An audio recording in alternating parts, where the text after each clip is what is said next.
श्री गणेशाय नमः। मनोजवं मारुतुल्यवेगं जितेन्द्रियं बुद्धिमतं वरिष्ठं वदात्मजं वानरथमुख्यं श्रीरामदूतं शरणं प्रपद्ये। हर हर महादेव।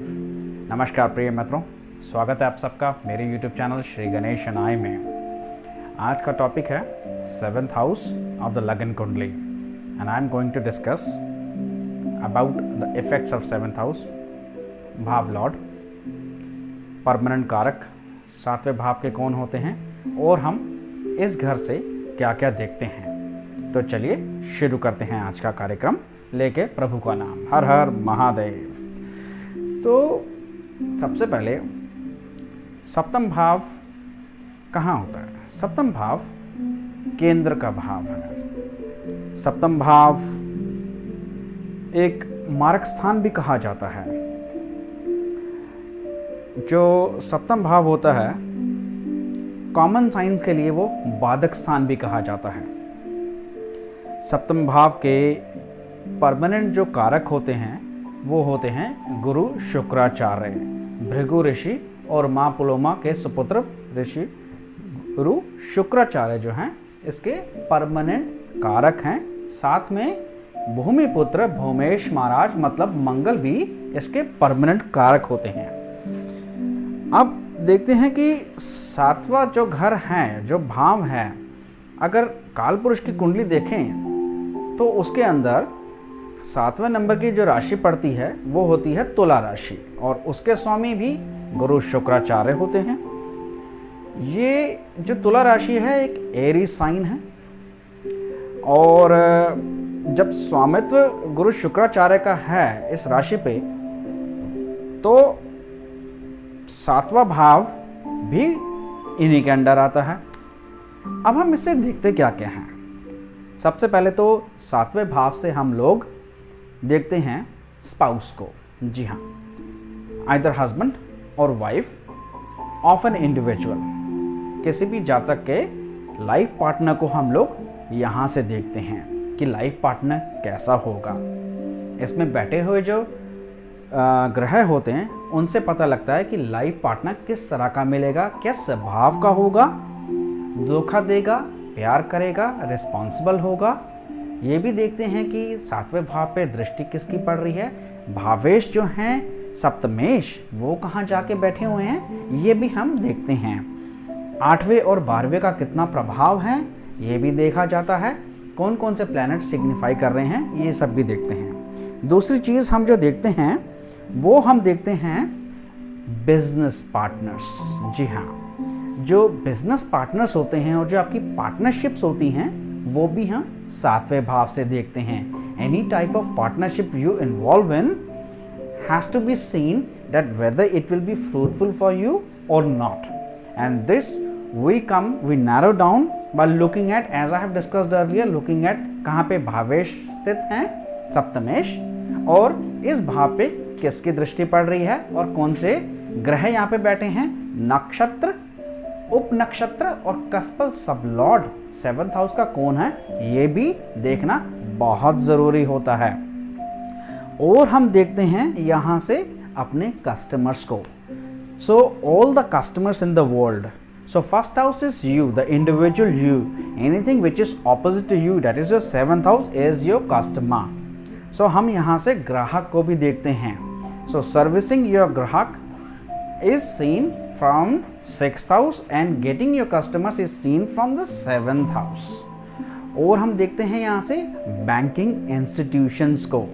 जो भी बैंकिंग इंस्टीट्यूशंस होते हैं हमारे, जहाँ से आपको लोन मिलता है, वो लोन कैसे मिलेगा, कितना मिलेगा, वो सब भी हम 7th हाउस से देखते हैं मिला के 6th हाउस को और 6th से 4th हाउस को कि आपकी लोन की स्थिति कैसी रहेगी, बैंकिंग इंस्टीट्यूशन से मिलेगा। क्योंकि जब बैंकिंग इंस्टीट्यूशन खर्चा करेगा the 6th house becomes the 12th of 7th house for the banking institution. So he is spending or investing money in you. So 12th house investment का होता है. So he is, the banking institution is investing money on you and you are getting the loan. So 6th में पैसा आता है आपके पास जब bank से आपको लोन मिलता है, जब आपके कस्टमर पैसा पे करते हैं तो उनका खर्चा होता है उनका 12वां घर। कस्टमर का 12वां घर मतलब जो 7th हाउस है उसका 12वां हुआ 6th हाउस। सो कस्टमर का खर्चा हुआ, वो पैसा आपको मिला, आपका 6th हाउस है। So 7th house plays very important role in this also. We see married life and happiness in the married life through the 7th house. We also see the travel from here, when, and especially foreign travel, when you get honors and you get diplomacy, you are into diplomacy, that all things, affairs are seen from the 7th house. That means your diplomatic affairs with other countries, honors earned by you in other countries are also seen from the 7th house of the लग्न कुंडली। और इससे हम देखते हैं जो travel जब आप करते हैं सेटलमेंट के लिए, उसके लिए हम 9वां भाव, 7वां भाव, 12वां भाव ज़रूर देखते हैं और जांचते हैं। 3रा भाव भी देखते हैं इस चीज़ के लिए। और जो चीज़ देखी जाती है यहाँ से वो है जो कर्म क्षेत्र है, जहाँ पे आप काम करते हैं, वहाँ पे आपका जो इमीडिएट बॉस होता है, that is also seen from your 7th house. Yes, so whenever you are working in an organisation, all these private jobs are business only. So when you are working in such organisation, जब भी आप काम करते हैं ऐसी organisation में, तो यहाँ से हम ये भी देखते हैं कि आपके कर्म क्षेत्र में आपका इमीडिएट बॉस से आपको कितनी प्रॉब्लम होने वाली है या आपको कितनी हेल्प मिलने वाली है। अगर इस भाव का लॉर्ड अच्छी स्थिति में बैठा हुआ है, गुरु बृहस्पति से दृष्ट है, तो आपको 7th हाउस के बेनिफिट्स अवश्य मिलेंगे। 7th हाउस का नक्षत्र, उप नक्षत्र, कस्पल सब लॉर्ड किसी तरह भी 11वें भाव या 11वें भाव के भावेश से संबंध बना लेता है तो आपको 7th हाउस के बहुत अच्छे रिजल्ट मिलते हैं। 7th हाउस का लॉर्ड फॉर एग्जाम्पल जाके अगर 12वें घर में बैठ जाएगा तो उससे क्या होगा? उससे एक सबसे बड़ी समस्या जो यहाँ पर आती है, बहुत लोग सोचते हैं कि मुझे स्पाउस जो है बाहर की मिलेगी, ये होगा वो होगा, बट हमें ये भी देखना होता है कि 7वां घर जब 12वें में गया तो आपको आने वाला जो स्पाउस है, क्या पता वो बहुत खर्चीला हो। और 7वें भाव जब का लॉर्ड 12वें में चला गया, जब सप्तमेश द्वादश भाव में जाके बैठते हैं तो आपको अर्निंग्स बाहर से भी हो सकती हैं। आपकी इन्वेस्टमेंट्स जो हैं, अगर 11 और 12वें भाव का संबंध बन गया है एंड 7th सप्तमेश द्वादश भाव में बैठे हैं, so you can get foreign gains. It is many people I have heard and when I comment on people who ask me कि मेरा तो सप्तमेश द्वादश भाव में बैठा है, मुझे तो फॉरेन की लड़की मिलेगी, it is not always true. They think they will get it or sometime उनके होम टाउन की लड़की उनको मिलती है and then they say astrology is wrong, but it is not. One has to see the entire chart whether that house is getting affected. If not, then fine. If yes, maybe बाहर की लड़की भी मिल सकती है, but उसके अंदर combination of houses will give the result. Like 3rd house needs to be there and 4था भाव पीड़ित होना चाहिए उस व्यक्ति का, और 3रा भाव एक्टिवेट होना चाहिए, ट्रांजिट में भी एक्टिवेट होना चाहिए जिस टाइम पे उसकी मैरिज हो रही है। उसका 2, 7, 11 एक्टिवेट होगा और उसमें 3 हाउस भी आएगा, और किसी तरह से 10th भी अगर आता है कहीं पे तो डॉक्यूमेंटेशन पे इन्वॉल्व हो जाता है। I am sorry, not the 10th but the 3rd, because 3rd is documentation, short travel.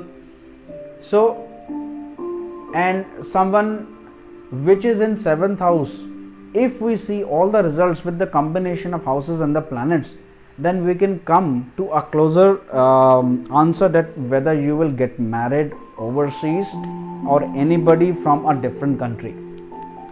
7वां भाव अगर यहाँ पे दूसरे प्लैनेट हों तो क्या होता है?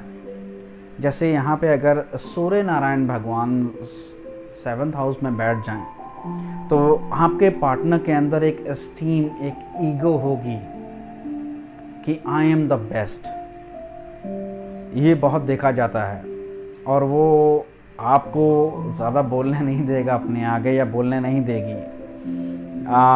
दूसरा होता है कि अगर यहाँ पर आके राहु महाराज बैठ जाएं तो क्या होता है, मैंने इतनी कुंडलियाँ देखी हैं जिनके अंदर राहु महाराज सप्तम भाव में बैठे हुए हैं, इर्रिस्पेक्टिव ऑफ एनी राशि। राहु महाराज और केतु महाराज ऐसे हैं, भले कहा जाता है एस्ट्रोलॉजी में कि इनकी 2 राशियां हैं, but what I believe is ये राक्षस हैं, ये स्ट्रांग हैं। इन्होंने भगवान विष्णु को भी धोखा दे दिया था। तो महाराज ये तो हर राशि पे अपना समय तो दर्शाएंगे कि एवरी राशि is mine, I will control it, क्योंकि ये हर भाव का फल देते हैं। और राहु महाराज को कंट्रोल करना असंभव है, कोई नहीं कर सकता। इनको तो खाली हाथ जोड़ें और इनको प्लीज करें मंत्र जाप और दान से। तो राहु महाराज अगर यहाँ बैठे हैं तो उसमें क्या होगा, पार्टनर हमेशा देखा गया है कि बहुत झगड़े करता है, अननेसेसरी के झगड़े मियाँ बीवी में रहते हैं। हालांकि ये डाइवोर्स में बदलता नहीं है तब तक जब तक कि दूसरे भाव जैसे कि house number 1, house number 6, house number 10, 8 and 12 इसमें भूमिका अदा कर रहे हों, तो तब ये शादी नहीं टूटती है। पर झगड़े बहुत ज़्यादा होते हैं, डिस्टर्बेंस बहुत ज़्यादा होती है, क्योंकि Rahu is a smoky planet, it is an expansion. ये आपकी एक्सपेक्टेशंस, उम्मीदों को बहुत ज़्यादा बढ़ा देता है अपने पार्टनर से। अगर आप ही की जन्म कुंडली के सप्तम भाव में राहु हैं तो या वो सब लॉर्ड हैं या स्टार लॉर्ड हैं, आपकी एक्सपेक्टेशंस अपने पार्टनर से इतनी बढ़ा देगा कि आप बात बात पे झगड़ा करेंगे। इसके लिए गुरु राहु महाराज की कृपा के लिए उनको मंत्र जाप से शांत किया जाए, ये सबसे अच्छा होता है। अब बात करते हैं इसमें, अगर केतु महाराज होते हैं सप्तम भाव में तो क्या होता है। बहुत लोग ये कहते हैं कि it can separate you with your partner. I do agree with that, but it depends कि वो क्या आपको दिल से ही खाली अलग कर रहे हैं या आपकी शादी को तोड़वा रहे हैं। कभी कभी होता है कि you people are not attached so much emotionally, you are bound in a legal binding of a marriage, but you are not emotionally attached to each other and you tend to work separately, you think separately. So Ketu महाराज का ये भी effect होता है कि आज जिस भाव में बैठते हैं उस चीज़ से वो आपको अलग कर देते हैं। ये नहीं कि पूरा तोड़ के आपको सन्यासी बना देंगे, शादी तोड़वा देंगे या पति या पत्नी की मृत्यु हो जाएगी, ऐसा नहीं है महाराज। खाली ये होता है कि आपके दिल से एक दूसरे के संबंध जो हैं इतने सख्त नहीं होते, ये देखा जाता है। हर चीज़ में हम नेगेटिव और डराव नहीं कर सकते कि ये हो जाएगा वो हो जाएगा। रब ने आपको नीचे भेजा है कुछ उम्मीदों के साथ, कुछ कर्मों के साथ, कुछ पुराने जन्म के कर्म और कुछ यहाँ के कर्म के साथ, तो वो आपको करने हैं। और भगवान ब्रह्मा ने, परमपिता ब्रह्मा ने ये वरदान हर ग्रह को दिया था कि irrespective of wherever you sit in the भाव of a person, of an individual in the कुंडली, अगर वो आपकी पूजा करते हैं, मंत्र जाप करते हैं, तो ये वरदान है मेरा कि आप उनको शुभ फल देंगे ही देंगे।